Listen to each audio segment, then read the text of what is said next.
Tiago Bruno de Mello, de Maringá, Paraná. E diz ele: estive raciocinando sobre a questão do casamento gay e do casamento de verdade entre homem e mulher e acabei por elaborar uma teoria.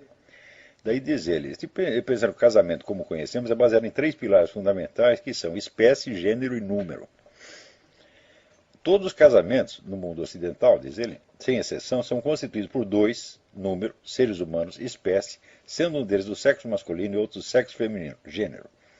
Acredito que o pilar do número só se sustenta pela existência do pilar gênero. Bom, isso é bastante óbvio, porque o casamento ele existe em função da possibilidade da procriação, para a qual se requer duas pessoas. Não é possível, né, haver uma relação procriativa entre três.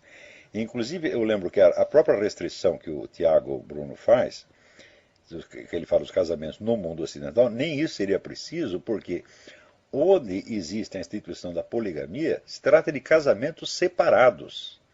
Onde, por exemplo, no mundo islâmico, né, tem dois sistemas. Tem o sistema xiita, que é o sistema dos casamentos temporários. O sujeito marca um prazo para a duração do casamento, fica lá 3, 4 meses casado, ou 3 dias se quiser, e depois casa com outra. Quer dizer, não existe poligamia no mundo xiita. No mundo sunita, o sujeito pode casar com até 4 mulheres, mas são casamentos totalmente separados, onde ele tem dias distintos para ficar com uma e com a outra. Quer dizer, aquilo lá não é uma suruba. Não é um sujeito que está simultaneamente casado, tendo relações com 4 mulheres. Realmente não é assim. Então, a distinção que ele faz do número continua valendo mesmo para o caso da poligamia. Ele diz: acredito que o pilar do número só se sustenta pela existência do pilar gênero, ou seja, o número é 2 porque existem 2 sexos. Né? Acredito que se existissem 3 sexos, homem, mulher e sexo 3, o casamento poderia ser entre 3 indivíduos, pois os sexos se complementam. Aí seria assim, se houvesse 3 sexos, sim, seria um casamento entre 3 pessoas. Mas, repito, mesmo na esfera poligâmica, nas sociedades poligâmicas, não há casamento entre 3 pessoas. São vários casamentos de 2 pessoas. Né? Mas dizer, acredito que no momento em que o pilar gênero for posto abaixo, como desejam movimentos homossexuais, automaticamente e imediatamente o pilar número deixa de ter qualquer sentido. Mas é evidente que se não há diferenciação, vamos dizer, biológica, anatomofisiológica de 2 sexos, não faz sentido você limitar o casamento a 2 pessoas. Pode ser um casamento entre 3, entre 4, entre 5 ou 257. E você tem toda a razão, Tiago. Isso aqui é uma coisa que eu já havia dito, muito tempo atrás, já tinha dito isso. Então, o que vai vir em seguida não é nem sequer uma poligamia, é o casamento múltiplo. Quer dizer, você faz uma suruba de 72 homens e diz que é um casamento, que é uma nova modalidade de família. Isto é fatal que aconteça. Tá certo? Portanto, a noção de casamento gay, ela não faz sentido. Não é um problema de moral, não é um problema de religião, não, de maneira alguma. Vamos dizer, é um problema, vamos dizer, da própria estrutura da realidade. Quer dizer, casamento gay é uma coisa que vai contra a ordem da realidade. Então, naturalmente, ele vai provocar uma desordem social generalizada. Eu já tenho demonstrado em outras aulas e artigos que o dano a ser causado pela implantação dessas leis gaysistas vai infinitamente além disso. Restringir a liberdade religiosa só faz mal para quem é religioso. Porém, no instante em que a lei impondo, vamos dizer, a igualdade de valor e de respeitabilidade entre o casamento tradicional e o casamento gay, ela impõe que ninguém pode distinguir entre uma mulher e um homem vestido de mulher. Essa distinção será ilegal. Se você der tratamento diferenciado, você está discriminando. Você pode ir para a cadeia por causa disso. Ou seja, você é obrigado a negar o que os seus olhos veem. Isto é um atentado contra a liberdade religiosa? Não, meu filho. Isso é atentado contra a estrutura de percepção humana. Isto vamos dizer, é tornar um sintoma histérico legalmente obrigatório, porque o histérico não sente o que seus olhos enxergam, ele sente aquilo que ele imagina, o que o discurso lhe mandou imaginar. exatamente como uma pessoa hipnotizada. Né? Você pega o negro, hipnotiza, encosta o dedo aqui e diz que isso aqui é um cigarro aceso. Você tira o dedo, aparece a queimadura. Né? Ou seja, a psique dele força o corpo dele a sentir não o que se passou no mundo físico, mas aquilo que lhe foi dito. Então, esta lei, ela colocará todo mundo imediatamente num estado hipnótico obrigatório. E isso é disseminar uma doença. É disseminar a histeria de modo epidêmico. Isso é um dano para toda a humanidade religiosa ou ateística. Isso é muito mais grave do que a simples restrição da liberdade religiosa. Então, por que nenhum desses pastores e apóstolos, etc., diz isto? Porque ele não percebe. E por que ele não percebe? Porque está com a visão, com a sua atenção centrada no aspecto moralístico que ele extrai de uma interpretação coisificada e achatada do texto do apóstolo. Está entendendo? Isso quer dizer que a falsidade, a mentira, ela tem um caráter sistêmico. Quando entra, vamos dizer, um contrassenso lógico na sua cabeça, ele nunca fica sozinho, ele produz outros iguais. E ele paralisa a sua inteligência. E isso essas pessoas que estão tão entusiasmadas na sua combate anti-gay estão paralisadas por uma deficiência intelectual auto-infligida pela sua mentalidade metonímica. Estão compreendendo? Mais ainda, isso até analisei na outra aula.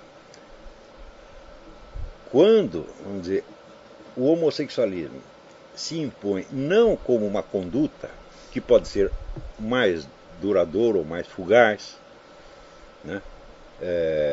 Mas como uma identidade, como um modo permanente de ser que tem que ser aceito pela sociedade, como, por exemplo, a identidade racial, que você nasce com ela e onde quer que você vá, sua raça será reconhecida, tá certo? Ou a sua estatura, se você nasceu baixinho, meu filho, você vai continuar baixinho, né? E assim por diante, tá certo? Se você aceita que existe esta identidade, então ela tem que ser aceita por todas as pessoas do seu meio. E você não pode mais ver aquele indivíduo apenas como um ser humano comum e normal, que de vez em quando, mais ou menos, tem uma atração por outro do mesmo sexo e faz alguma coisa com ele. Ele passa a ser uma espécie de classe distinta. E isso interfere diretamente no problema da adoção das crianças. Agora, aí temos o problema de como se forma e como se impõe a identidade gay.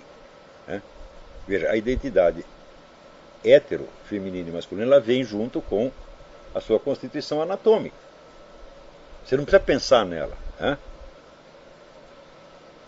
Ou seja, você tem identidade de homem ou de mulher quando você não está pensando nisso. E, na verdade, nós não estamos pensando nisso a maior parte do tempo. Não é isso?